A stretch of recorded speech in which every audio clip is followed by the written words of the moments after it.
بسم اللہ الرحمن الرحیم۔ السلام علیکم دوستو، یہ کہانی ہمیں ایک بہن نے بھیجی ہے جو ابھی بھی صدمے میں ہے کہ اس کے ساتھ ایسا کیسے ہو گیا۔ اس کہانی میں وہ اور اس کے 3 بھائی شامل ہیں۔ آپ یہ کہانی پوری سنیے گا تاکہ آپ کو سمجھ آ جائے کہ ہوا کیا ہے۔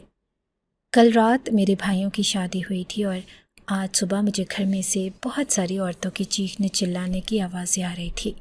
میری 3 بھابیاں اس گھر میں آئی تھی اور ایسے لگ رہا تھا کہ تینوں مل کے ہی چلا رہی ہیں۔ میں حیران رہ گئی کہ میرے گھر میں کیا ہو رہا ہے۔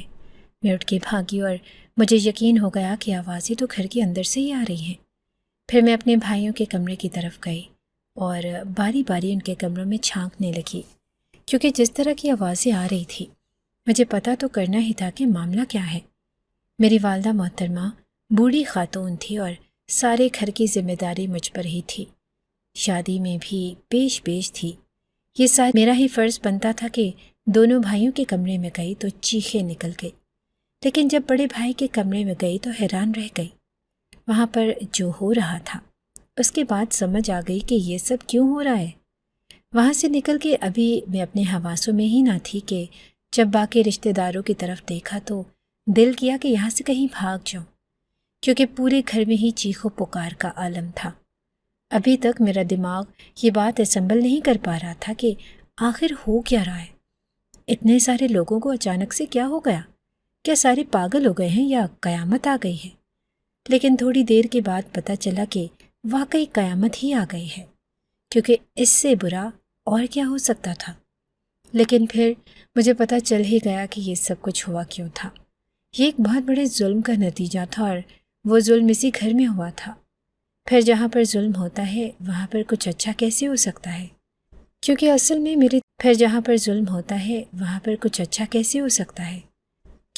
میں میرے تینوں بھائیوں نے اپنی بیویوں کے ساتھ رات بھر، میرا نام رضوانہ ہے اور ہمارے گھر میں سب کچھ بہت اچھا چل رہا تھا، خاص طور پر اس وقت جب ہمارے 3 بھائیوں کی ایک ساتھ شادی ہونے والی تھی۔ پورے گھر میں ایک عجیب سی خوشی کی فضا تھی۔ ہر طرف چہل پہل، باتیں اور ہنسی مذاق تھا۔ رشتہ دار، دوست سب آئے ہوئے تھے اور ہر کوئی خوش تھا۔ مجھے یاد ہے کہ جب ہم تینوں بھائیوں کی شادی کے لیے ایک ہی گھر میں رشتہ تلاش کر رہے تھے تو یہ ایک بڑا چیلنج تھا۔ ہم نے سوچا کہ اگر ہم ایک ہی گھر میں تینوں بہنوں کے رشتے طے کر لیں تو یہ ہماری خوشی کا باعث ہوگا اور خاندان کے لیے بھی یہ ایک خوشخبری ہوگی۔ ایک ہی گھر سے 3 بہویں لے کر آنا ہمارے لیے بہت ہی خوشی کی خبر تھی اور اس طرح سے ہمارا گھر اور خاندان جڑا رہتا۔ ہم لوگوں نے تو یہی سوچا تھا۔ ہم نے کئی گھر دیکھے اور آخرکار جہاں 3 پیاری لڑکیاں رہتی تھیں، ہمیں یہ جان کر بڑی خوشی ہوئی کہ یہ لڑکیاں نہ صرف خوبصورت تھیں بلکہ ان کے گھر میں اور بھی بیٹیاں تھیں، جو کہ ایک اچھا تاثر دے رہا تھا۔ ہم نے ان کی عمر اور شکل کو دیکھتے ہوئے سوچا کہ یہ رشتے ایک دوسرے کے لیے بالکل مناسب ہیں۔ ہم نے مل کر طے کیا کہ پہلے بڑی بہن کا رشتہ طے کریں گے، پھر درمیانی اور آخر میں چھوٹی بہن کا۔ اس طرح تینوں بھائیوں کا نکاح ایک ہی دن میں ہونا تھا اور ہم سب اس خوشی میں شامل ہونے کے لیے بے چین تھے۔ جب یہ بات طے ہو گئی تو ہم سب نے محسوس کیا کہ ہماری خواہشیں پوری ہو رہی ہیں۔ لڑکیاں بھی خوش تھیں اور ان کے والدین نے بھی ہمیں خوش آمدید کہا۔ یہ ایک خوشگوار ماحول تھا اور ہم نے سوچا کہ آج ہماری خوشیوں کا دن ہے۔ ہم نے دل سے دعا کی کہ اللہ ہمیں اس رشتے میں کامیابی عطا فرمائے اور ہم سب کو اپنی زندگی میں خوشیاں عطا کرے۔ لیکن جیسی کہ زندگی ہے، کبھی کبھی چیزیں آپ کی زندگی میں خوشیاں عطا کرے، لیکن جیسی کہ زندگی ہے، کبھی کبھی چیزیں آپ کی توقعات کے مطابق نہیں ہوتی، اور یہی ہماری کہانی کا ایک دردناک موڑ تھا۔ میں 3 بھائیوں کی اکلوتی بہن تھی اور ظاہر ہے کہ شادی کے موقع پر سب سے زیادہ ذمہ داریاں بھی مجھ پر ہی تھی۔ ماں سمیرہ بی بی بھی بہت مصروف تھی، لیکن میں نے سوچا کہ اپنے بھائیوں کی شادی میں کوئی کمی نہ آئے۔ اپنے بھائیوں کی خوشیاں دیکھ کر میرا دل بھی خوش تھا، لیکن اندر کہیں ایک عجیب سی بے چینی تھی۔ صبح سے ہی میرے دل میں گھبراہٹ تھی، ایسے لگ رہا تھا کہ کچھ برا ہونے والا ہے، جیسے کوئی سایہ میرے دل پر چھا رہا ہو۔ حالانکہ ہر طرف خوشیاں تھیں اور دل میں عجیب سی پریشانی بسی ہوئی تھی، مگر میں نے اپنے دل کی بات کسی کو نہ بتائی۔ سب بہت خوش تھے۔ میں نہیں چاہتی تھی کہ میری یہ گھبراہٹ کسی کی خوشیوں کو متاثر کرے۔ پہلا دن بہت مصروف گزرا۔ صبح سے لے کر رات تک میں ایک پل کو بھی نہیں بیٹھی تھی۔ میں نے ہر ممکن کوشش کی کہ ہر چیز پرفیکٹ ہو، مگر دل کی گھبراہٹ کہیں پیچھے ہی نہیں گئی۔ رات کا وقت ہوا اور آخر کار وہ لمحہ آیا جب بھائیوں کی بارات روانہ ہونے والی تھی۔ میں نے دل کو سمجھا کر کہا کہ شاید یہ سب بس شادی کی ذمہ داریوں کا دباؤ ہے، لیکن جیسے ہی بارات نکلی اچانک سے کچھ عجیب ہوا۔ بارات کے نکلتے ہی میں ایک کونے میں بیٹھ گئی اور آنکھیں بند کر کے دعائیں مانگنے لگی۔ میری ماں نے مجھے دیکھا اور کہا کہ رضوانہ کیا ہوا، سب خیریت تو ہے نا؟ میں نے مسکراتے ہوئے کہا کہ جی سب ٹھیک ہے، بس تھوڑی تھکان ہے، مگر میرے دل کی حالت کچھ اور کہہ رہی تھی۔ بارات کی روانگی کا وقت قریب آ رہا تھا اور میں باقی تمام کاموں سے فارغ ہو کر اپنے تینوں بھائیوں کے کمرے کی طرف چل دی۔ مجھے یہ دیکھنا تھا کہ وہ تیار ہو گئے ہیں یا نہیں۔ دل کی گھبراہٹ ویسے تو صبح سے میرے ساتھ تھی، لیکن اب میں اسے نظر انداز کرنے کی کوئی منظر نظر آیا۔ میرے تینوں بھائی سہیل، حارث اور زبیر کمرے میں بیٹھے ہوئے تھے، لیکن ان کے چہروں پر عجیب سی پریشانی تھی۔ میں نے قدموں کی رفتار تیز کی اور سہیل کے پاس پہنچی۔ وہ میرا بڑا بھائی تھا، ہمیشہ پرسکون رہتا تھا اور سب سے زیادہ سنجیدہ تھا، لیکن آج اس کے چہرے پر کچھ اور ہی نظر آ رہا تھا۔ وہ شدید پریشان لگ رہا تھا، جیسے کوئی بہت بڑی بات چھپا رہا ہو۔ حارث اور زبیر بھی خاموش تھے، جیسے کوئی بوجھ ان کے دل پر ہو۔ سہیل بھائی، آپ لوگ تیار نہیں ہوئے ابھی تک؟ بارات نکلنے کا وقت ہو چکا ہے، میں نے تھوڑا سا حیران ہو کر پوچھا۔ سہیل بھائی نے میری بات سنی، مگر اس کی آنکھوں میں ایک عجیب سی گھبراہٹ تھی۔ وہ ایک پل کے لیے خاموش رہا، پھر جلدی سے کہا کہ رضوانہ کچھ نہیں، ہم بس تھوڑا پریشان ہیں، تم بارات کی روانگی کی تیاری کرو، سب ٹھیک ہے۔ لیکن اس کی آواز میں جو لرزش تھی وہ مجھے محسوس ہو گئی۔ تم بارات کی روانگی کی تیاری کرو، سب ٹھیک ہے، لیکن اس کی آواز میں جو لرزش تھی وہ مجھے محسوس ہو گئی۔ اس کا چہرہ بتا رہا تھا کہ وہ کوئی بڑی بات چھپا رہا ہے۔ میں نے پھر پوچھا کہ بھائی آپ اتنے پریشان کیوں ہیں؟ کچھ تو بتائیں۔ زبیر اور حارث نے ایک دوسرے کی طرف دیکھا، مگر کچھ نہیں کہا۔ اس وقت مجھے شدت سے لگا کہ جو گھبراہٹ میرے دل میں صبح سے ہے وہ میرے بھائیوں کے دل میں بھی ہے۔ سہیل نے جلدی سے موضوع بدلنے کی کوشش کی اور کہا کہ رضوانہ تم فکر نہ کرو، سب کچھ ٹھیک ہو جائے گا، بس بارات کی تیاری کرو، ہمیں کوئی دیر نہیں ہونی چاہیے۔ جب بارات بالآخر روانہ ہونے والی تھی، سب لوگ گاڑیوں میں بیٹھ چکے تھے، مہمان بھی اپنی اپنی جگہوں پر بیٹھ گئے اور بارات نکلنے کا وقت آ چکا تھا۔ لیکن جیسے ہی ہم گاڑیوں میں بیٹھنے لگے، اچانک احساس ہوا کہ سہیل بھائی کہیں نظر نہیں آ رہے۔ سب حیران ہو گئے کہ وہ کہاں چلے گئے۔ وہ تو سب سے بڑے بھائی تھے اور بارات کے لیے سب سے پہلے تیاری۔ ایک دوسرے سے پوچھنے لگا کہ سہیل کہاں ہے، لیکن کوئی جواب نہیں دے پایا۔ کسی نے کہا کہ وہ شاید بعد میں آ جائے گا، اس کا کوئی کام ہوگا۔ یہ سن کر ہم سب تھوڑا سا مطمئن ہو گئے، لیکن میرے دل میں وہی عجیب سی بے چینی مزید بڑھ گئی۔ کچھ ٹھیک نہیں لگ رہا تھا، لیکن وقت ضائع کرنے کا سوال ہی نہیں تھا۔ بارات پہلے ہی بہت لیٹ ہو چکی تھی اور لڑکی والوں کی بار بار کالز آ رہی تھی۔ آج کا دن بہت خاص تھا۔ ایک ہی گھر کی 3 لڑکیوں کے ساتھ ہمارے تینوں بھائیوں کا نکاح ہونا تھا۔ پورا خاندان اور تمام دوست احباب جمع تھے اور سب کی نظریں ہم پر لگی ہوئی تھی۔ بارات میں تاخیر کی وجہ سے پہلے ہی بے چینی بڑھ رہی تھی۔ ایسے میں مزید انتظار کرنا ممکن نہیں تھا۔ ہم نے سوچا کہ شاید سہیل کو کوئی ضروری کام ہوگا اور وہ اپنی گاڑی میں بعد میں پہنچ جائے گا، اس لیے ہم جلدی جلدی نکلنے کی تیاری کرنے لگے۔ سب گاڑیوں میں بیٹھ گئے اور بارات روانہ ہو گئی، لیکن موجودگی کا سوال چپتا رہا۔ راستے میں کہیں وہ رہ گیا ہوگا یا کسی چیز کے پیچھے گیا ہوگا۔ آخری وقت اکثر لوگ مٹھائی بھول جاتے ہیں، لیکن میں نے تو پہلے سے ہی سارے انتظامات کر رکھے تھے، کسی کو پریشان ہونے کی ضرورت نہیں تھی۔ میں نہیں چاہتی تھی کہ میرے بھائیوں کی ہی شادیاں ہوں اور میرے بھائی ہی نوکر بن کے کام کرتے رہیں، اور اس لیے زیادہ سے زیادہ کام میں نے اپنے سر لیے تھے۔ پھر ان کو کیا مسئلہ تھا؟ بارات کے نکلنے کے بعد جب ہم لڑکی والوں کے گھر پہنچے تو سب کی نظریں ہمارے تینوں بھائیوں پر تھی۔ گھر میں خوشی کا ماحول تھا، لیکن میں نے محسوس کیا کہ میرے تینوں بھائیوں کے چہروں پر عجیب سی پریشانی تھی، جیسے وہ کسی بڑی الجھن میں ہوں۔ ہر کوئی ہنسی خوشی باتیں کر رہا تھا، لیکن سہیل، حارث اور زبیر کے چہرے سپاٹ تھے، ہر وہ آپس میں بھی کم ہی بات کر رہے تھے۔ سب سے زیادہ حیرانی کی بات یہ تھی کہ سہیل اب تک نظر نہیں آیا تھا۔ دل میں ایک بار پھر وہی بے چینی ابھرنے لگی۔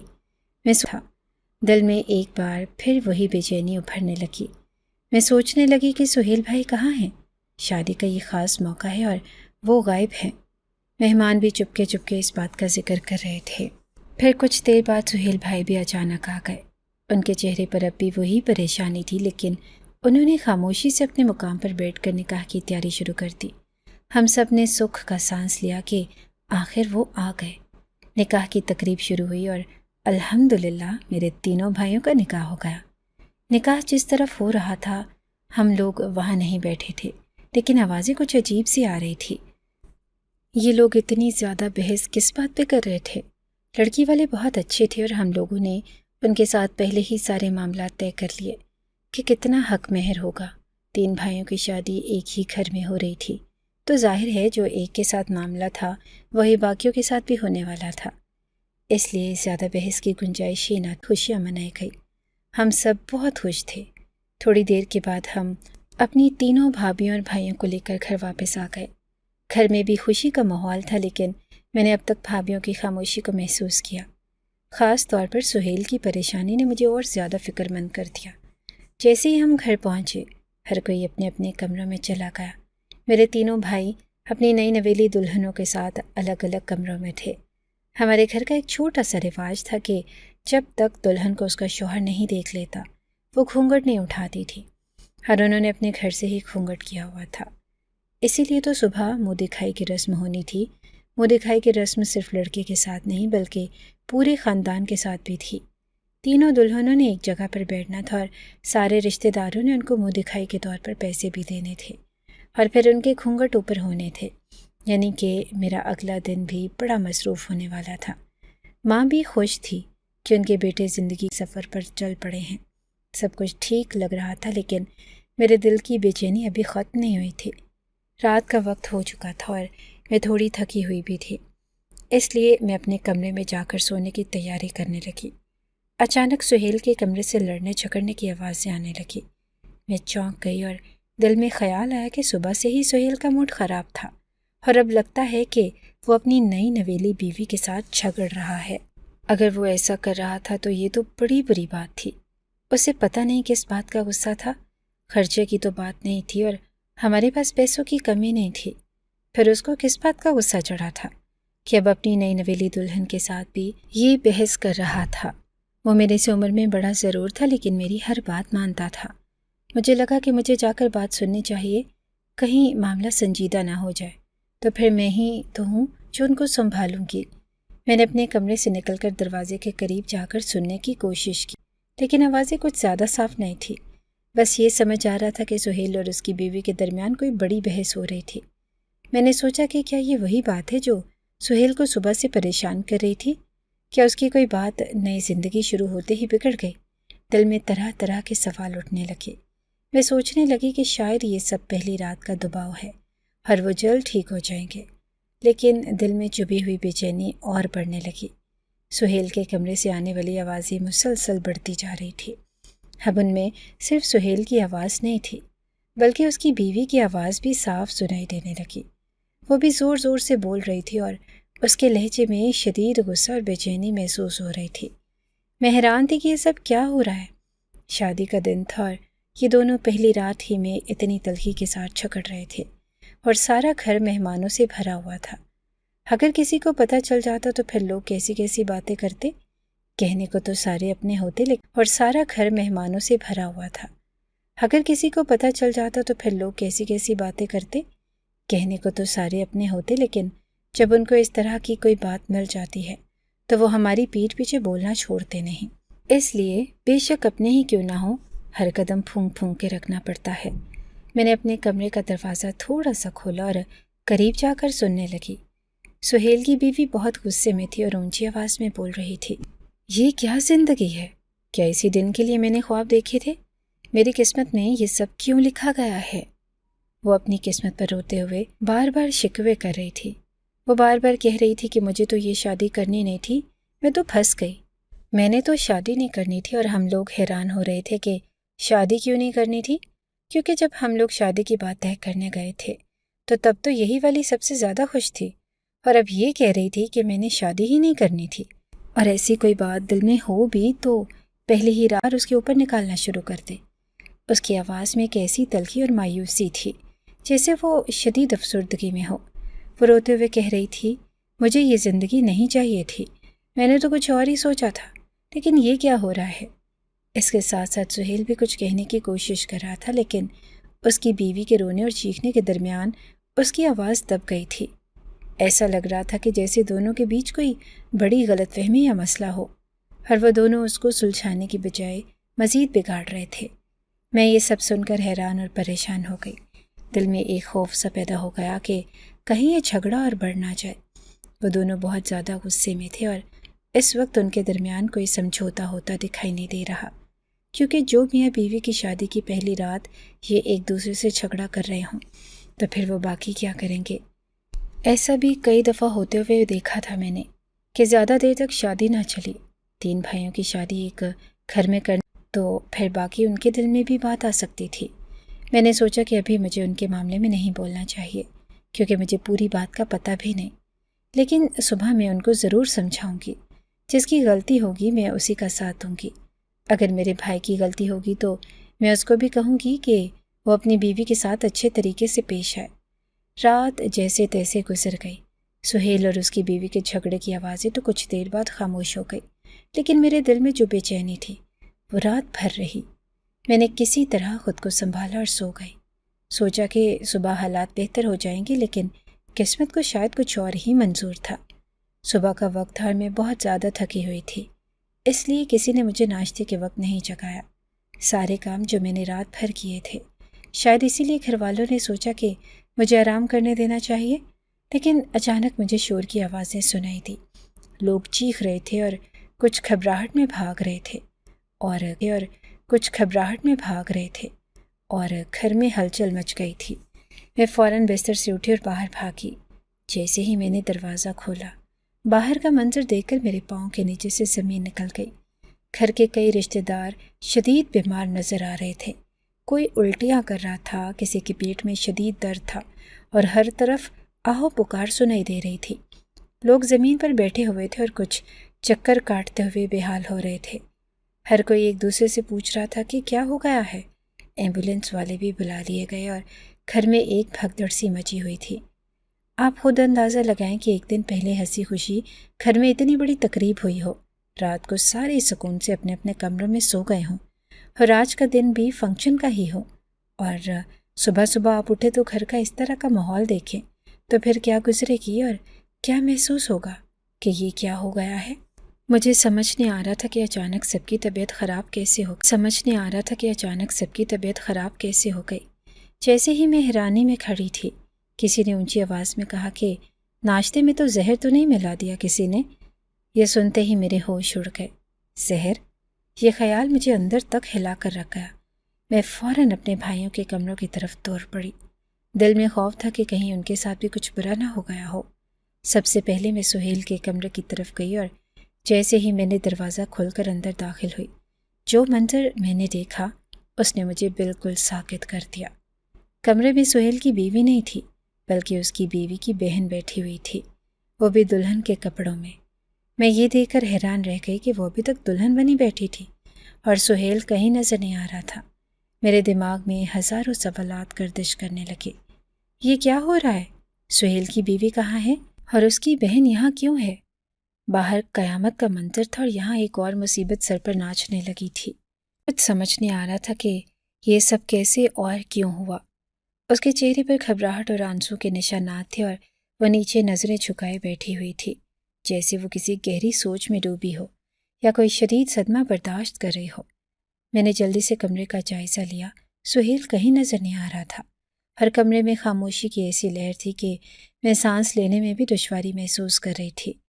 میں نے ہچکچاتے ہوئے اس سے پوچھا کہ یہ کیا ہو رہا ہے؟ سہیل کہاں ہے اور تم یہاں؟ وہ کچھ دیر خاموش رہی، پھر اچانک اس کی آنکھوں سے آنسو بہنے لگے اور وہ سسکیاں لیتے ہوئے بولی، مجھے نہیں معلوم۔ اس کا لہجہ ایسا تھا جیسے وہ خود بھی صورتحال کو سمجھنے سے قاصر ہو، لیکن عجیب بات تھی کہ اس کے پاس اتنا شور ہو رہا تھا کہ لوگ چیخ رہے تھے،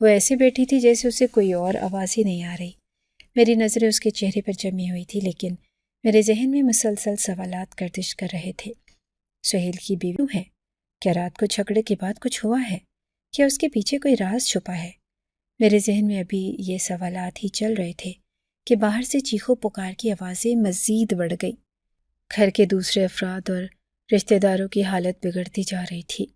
کوئی الٹیاں کر رہا تھا، کوئی زمین پر لیٹا ہوا درد سے کراہ رہا تھا۔ ہر طرف بدحواسی کا عالم تھا۔ میرا دل گھبرا رہا تھا، لیکن میں سہیل کی بیوی کی بہن کی حالت دیکھ کر مزید حیران تھی۔ کیا وہ اس ساری صورتحال کا حصہ ہے، یا وہ خود بھی کسی مصیبت میں پھنسی ہوئی ہے؟ اس کے آنسو رکنے کا نام نہیں لے رہے تھے۔ میں نے کچھ اور پوچھنے کی ہمت کی۔ کیا تمہیں کچھ اور پتہ ہے؟ سہیل کہاں ہے؟ وہ ایک لمحے کے لیے رک کر میری طرف دیکھنے لگی۔ میں کچھ نہیں جانتی، اور وہ پھر سسکیاں لینے لگی۔ اب میرے پاس مزید انتظار کرنے کا وقت نہیں تھا۔ میں نے جلدی سے کمرے سے باہر جانے کا ارادہ کیا تاکہ باقی بھائیوں کے کمرے دیکھ سکوں اور یہ جان سکوں کہ ان کے ساتھ کیا ہو رہا ہے۔ جیسے ہی میں کمرے سے نکلی اور میرے دل میں خوف اور بے چینی کا طوفان مچ گیا۔ گھر کے باہر کا منظر بھی عجیب تھا۔ لوگوں کے چہرے زرد پڑ چکے تھے اور سب کو کسی نامعلوم بیماری نے جکڑ لیا تھا۔ ہر طرف بھگدڑ مچی ہوئی تھی اور میری سمجھ میں کچھ نہیں آ رہا تھا کہ آخر یہ سب کیسے اور کیوں ہو رہا ہے۔ جب میں نے دیکھا کہ میرے 2 بھائی اور ان کی بیویاں بھی شدید بیمار ہو چکی تھی، تو ایک لمحے کے لیے میرا دل بیٹھ گیا۔ گھر کے باقی لوگوں کی حالت بھی بگڑتی جا رہی تھی۔ مجھے فوراً کچھ کرنا تھا۔ میں نے جلدی سب کو سنبھالا اور تمام بیمار لوگوں کو ایک ایک کر کے گاڑیوں میں بٹھایا۔ میں نے بیمار افراد کو ہسپتال لے جانے کا فیصلہ کیا، کیونکہ ان کی حالت ایسی تھی کہ ایک لمحے کی بھی دیر جان لیوا ثابت ہو سکتی تھی۔ جب ہم ہسپتال پہنچے تو ہم سب کی جان جیسے ہاتھوں میں آ گئی۔ 15 سے 20 لوگ ہسپتال کا عملہ بھی حالات دیکھ کر وہ کھلا گیا۔ ڈاکٹرز اور نرسیں ادھر ادھر بھاگ رہے تھے، مریضوں کی حالت سنبھالنے کی کوشش کر رہے تھے، لیکن جیسے ہی ہم اندر داخل ہوئے، ایک عجیب سی گھبراہٹ میرے اندر پیدا ہو گئی۔ ہر طرف افراتفری کا عالم تھا۔ ہر مریض کو ہنگامی بنیادوں پر طبی امداد دی جا رہی تھی، لیکن ہمارے لیے جو خبریں آنے والی تھی وہ ہمارے دلوں کو چیر دینے والی تھی۔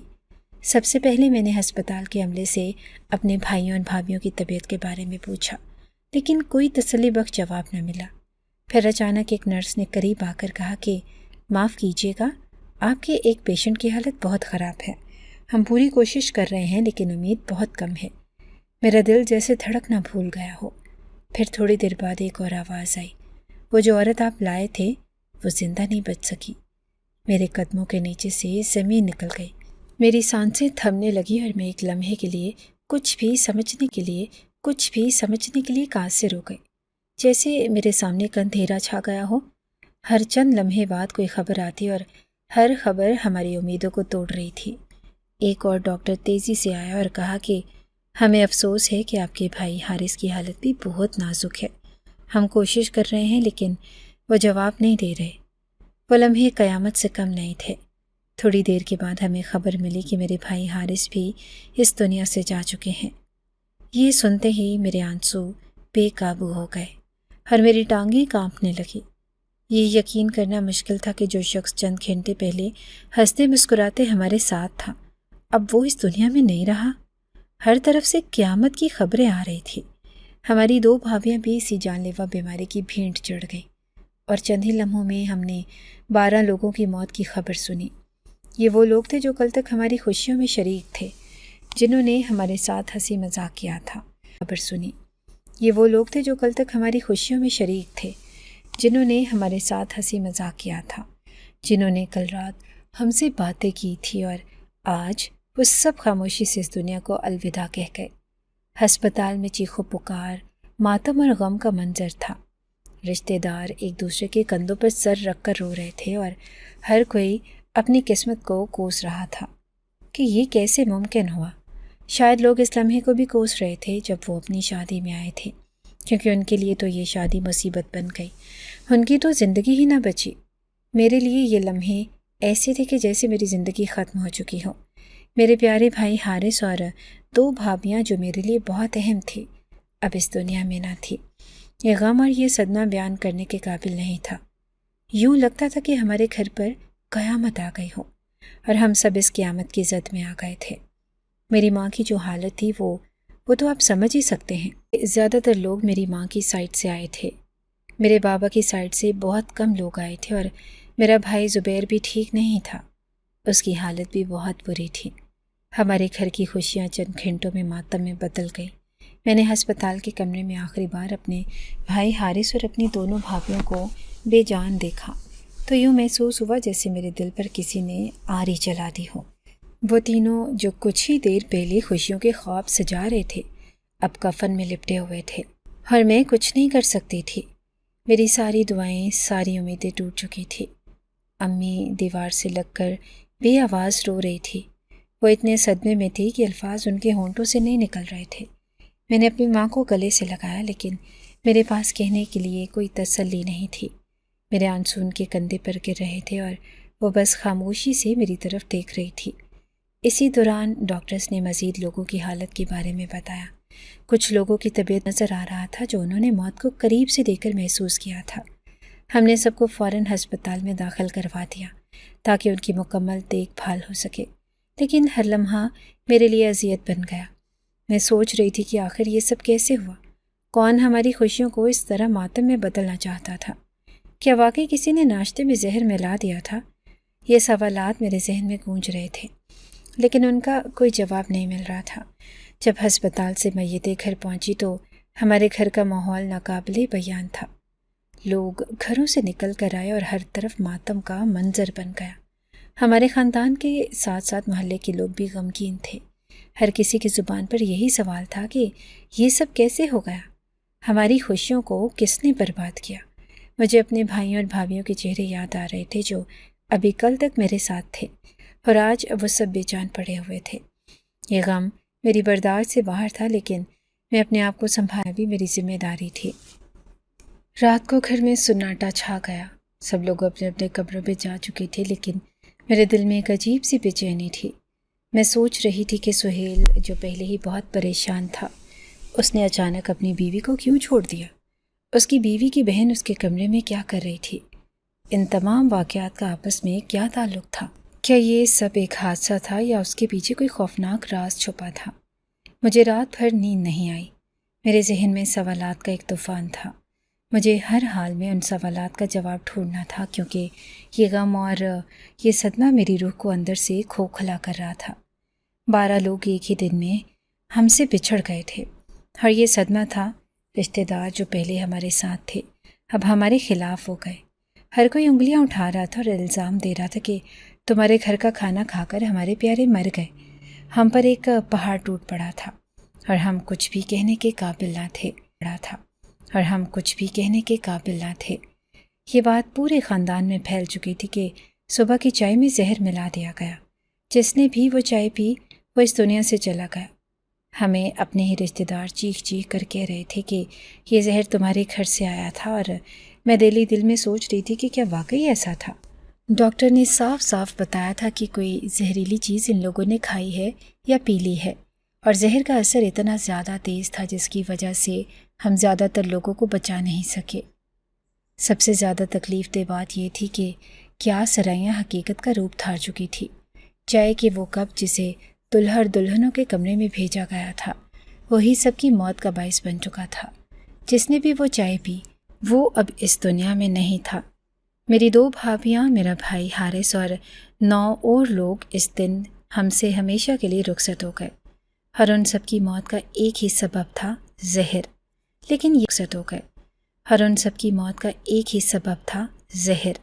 لیکن یہ بھی ایک عجیب بات تھی کہ میرے بڑے بھائی سہیل، اس کی بیوی اور میرا دوسرا بھائی زبیر زندہ تھے۔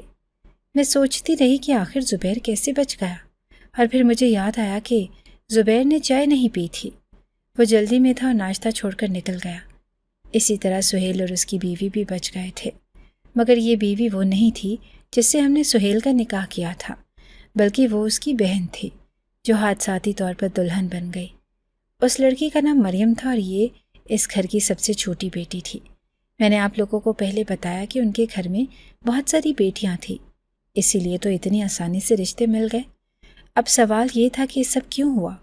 کیا اس کا تعلق سہیل کی بیوی کی تبدیلی سے تھا یا یہ کسی بڑی سازش کا حصہ تھا؟ میں ان سوالات کے جوابات ڈھونڈ رہی تھی، لیکن میرے سامنے ایک ہی راستہ تھا۔ اس لڑکی یعنی سہیل رضوانہ وہ واحد شخص تھی جو جانتی تھی کہ اندر کیا ہوا تھا، کیونکہ اس رات کچھ ایسا ہوا جو ہم سب سے چھپا ہوا تھا اور اب وقت تھا کہ وہ پردہ اٹھ جائے۔ میں نے سہیل کو دیکھا، اس کے چہرے پر گہری سنجیدگی اور خوف تھا۔ ہم سب ایک ہی سوال میں الجھے ہوئے تھے، کیوں؟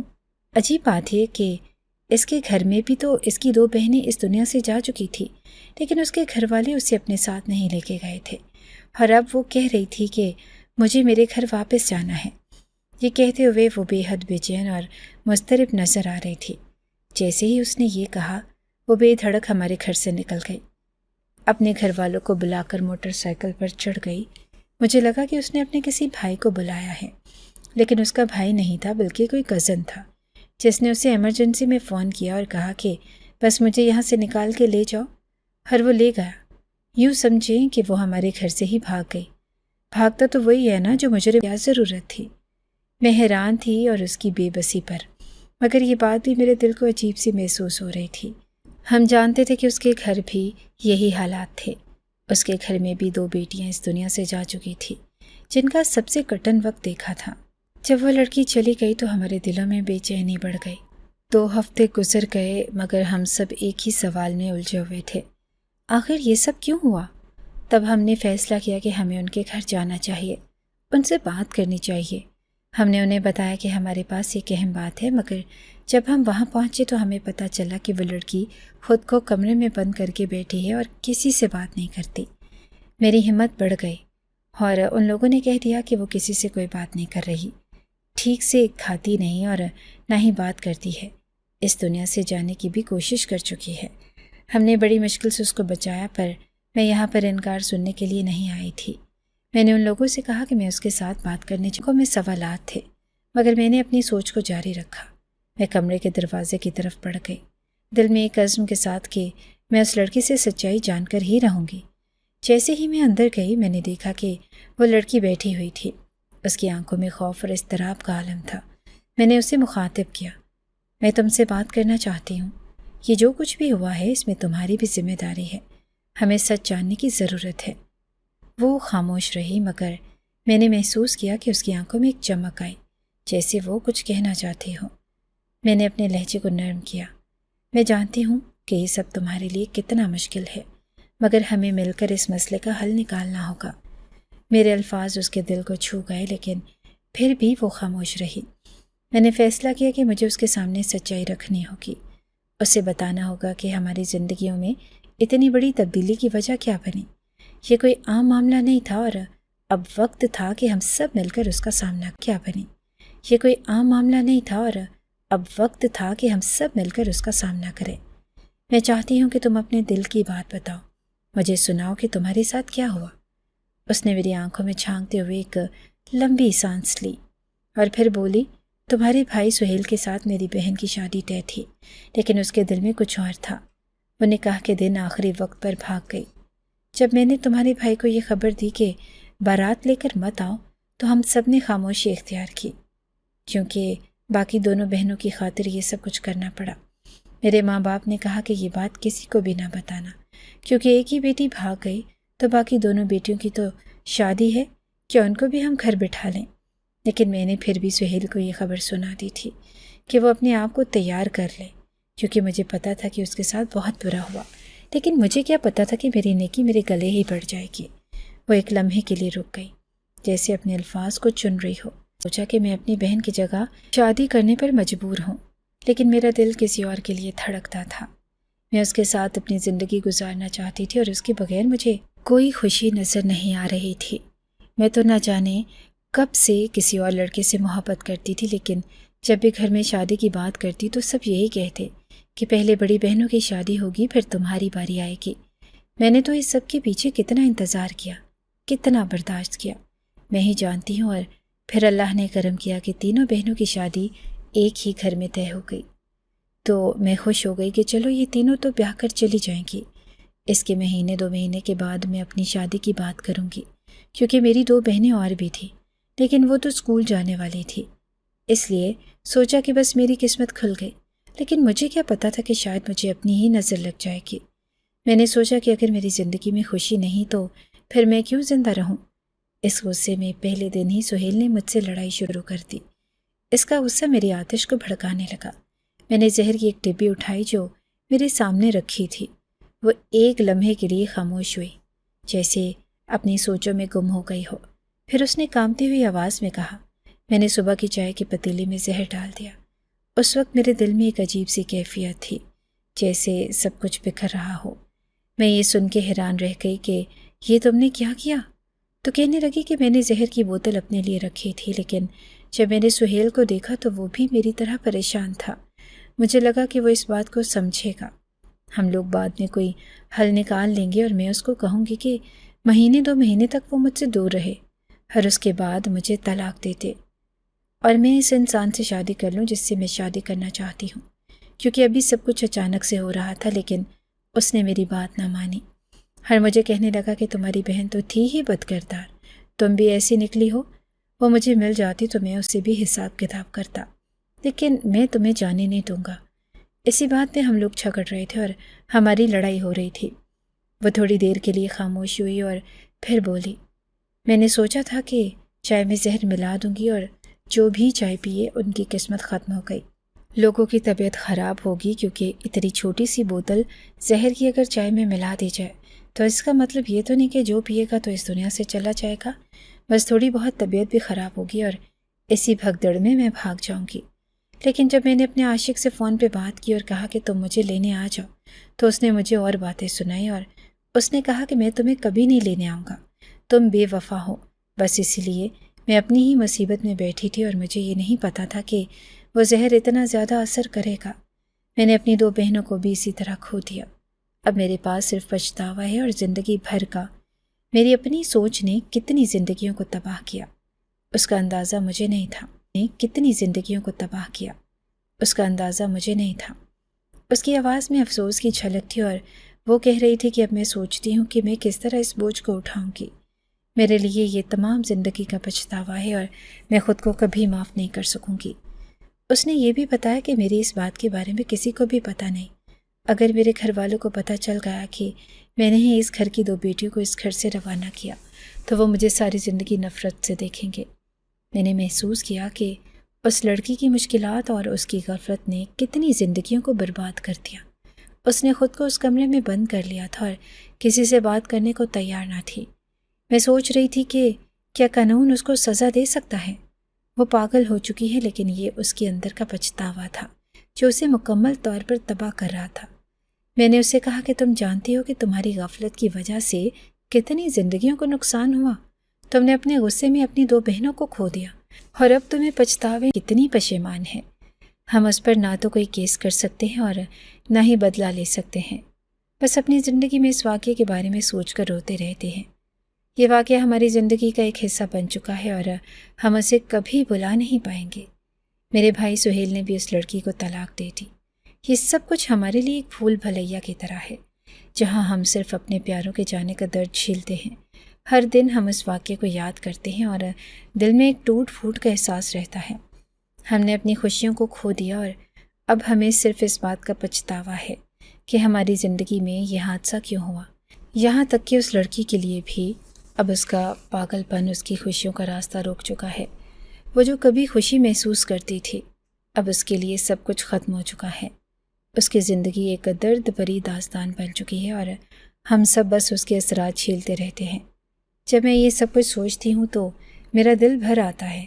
یہ سب کچھ ایک جذباتی لڑکی کی وجہ سے ہوا، جس کی بے وقوفی اور غصے نے 12 زندگیوں کو برباد کر دیا۔ اس نے اپنے غصے میں ایسا اقدام کیا کہ ہمیں سب کچھ کھو دینا پڑا اور اب ہم صرف اس درد کو جھیل رہے ہیں۔ یہ بات میں سمجھ گئی ہوں کہ اگر ہم اپنی بیٹیوں کی اچھی تربیت کریں، ان کی خوشیوں کا خیال رکھیں تو ہم ان کے مستقبل کو سنوار سکتے ہیں۔ اگر کسی کو پسند کرتی ہیں تو ان کی مرضی سے اس سے شادی کروا دیں، زبردستی شادی نہ کروائیں، کیونکہ زبردستی کی شادی صرف دکھ اور درد کا باعث بنتی ہے۔ اور ایسا ہی کچھ ہوا۔ یہ واقعہ ہمیں یہ سبق دیتا ہے کہ ہمیں اپنے بچوں کے جذبات اور ان کی پسند کو سمجھنا چاہیے۔ اگر ہم ان کی خوشیوں کو خیال نہیں رکھیں گے تو وہ بھی اسی طرح اتنے بڑے عذاب اور بگاڑ کا شکار ہو جائیں گی اور اپنے ساتھ باقی لوگوں کو بھی لے ڈوبیں گی۔ میں نے عہد کیا کہ اپنی بیٹیوں کی تربیت میں اس بات کا خیال رکھوں گی کہ وہ خوش رہیں، اپنی زندگی کے فیصلے خود کریں اور خود کو کبھی بھی کسی اور کی خواہشات کے سامنے نہ جھکنے دیں۔ ہمیں ان کی محبت اور ان کے خوابوں کی قدر کرنی چاہیے، ورنہ پھر ہم بھی ان کی طرح پچھتاوے کا شکار ہو سکتے ہیں۔ یہی میری کہانی کا سبق ہے اور میں چاہتی ہوں کہ یہ سبق ہر ایک تک پہنچے تاکہ کوئی اور دلہن اپنے غصے میں اس طرح کے فیصلے نہ کرے۔ محبت اور خوشی سے بہتر کوئی چیز نہیں ہوتی اور اس کی قدر کرنا ہماری ذمہ داری ہے۔ ایک جذباتی لڑکی جس کی مرضی کے بغیر اسے اس کی بہن کی جگہ پر بٹھا دیا گیا اور اسے ایسی جگہ پر بھیج دیا گیا جہاں پر وہ نہیں جانا چاہتی تھی۔ ہر وہ جو اس کا زبردستی شوہر ملا تھا، اس کی زندگی میں آیا تھا، اگر وہ اس بات کو سمجھتا، یعنی کہ میرا بھائی، اور کہتا ہے کہ چلو تمہارے ساتھ جو ہوا وہ برا ہوا، ہم اس کا کوئی حل نکالتے ہیں۔ اگر آپ کو ہماری یہ کہانی اچھی لگی ہے تو ہماری کہانی کو لائک کیجیے اور اس طرح کی مزید کہانیاں سننے کے لیے ہمارے چینل کو سبسکرائب کیجیے۔ کہانی سننے کا شکریہ۔ آپ سے ملاقات ہوگی اگلی ویڈیو میں، تب تک کے لیے اللہ حافظ۔